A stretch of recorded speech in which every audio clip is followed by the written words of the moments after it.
Hello అండి, నమస్తే.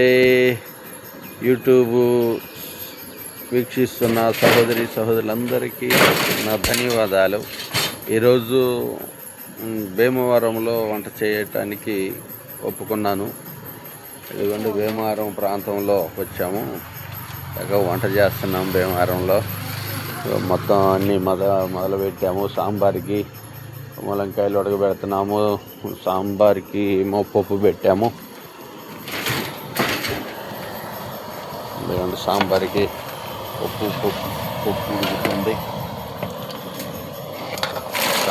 పప్పు ఉడుకుతుంది. ములంకాయలు ఉడకబెడుతున్నాం. బూరికైతే పప్పు ఉడికిపోయింది. కొంచెం ఒక 5 నిమిషాల తర్వాత దాన్ని మెత్తగా దంచాలి.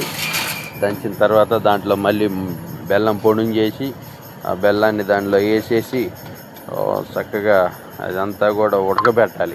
బాయిల్ చేయాలి. పాకం కింద పట్టాలి గట్టిగా ఎంతవరకు. కిరాణా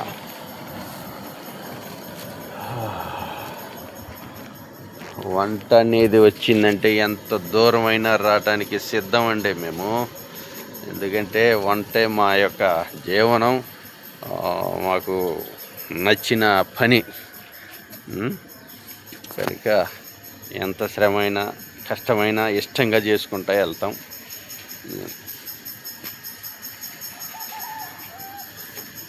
ఇవ్వండి ఆ బిల్డింగ్ వారు. ఈ బిల్డింగ్ వారు చేయించుకుంటున్నారు వంటలో. అంటే భీమవరంలో వంటోళ్ళు లేరని కాదు, భీమవరంలో మనకంటే పెద్ద మనగాళ్ళు ఉంటారు వంటోళ్ళు. అయితే వాళ్ళ అభిమానంతో మన యొక్క వంట రుచులు వాళ్ళకి ఇష్టమై మనల్ని పిలిపించుకున్నారు. అందువల్ల రాత్రి వచ్చాము. రాత్రి ఇక్కడే బస చేసాం, నిద్ర చేసాము. పొద్దుటే లేచి మొదలు పెట్టాము వంటలో. Okay, thank you. God bless you.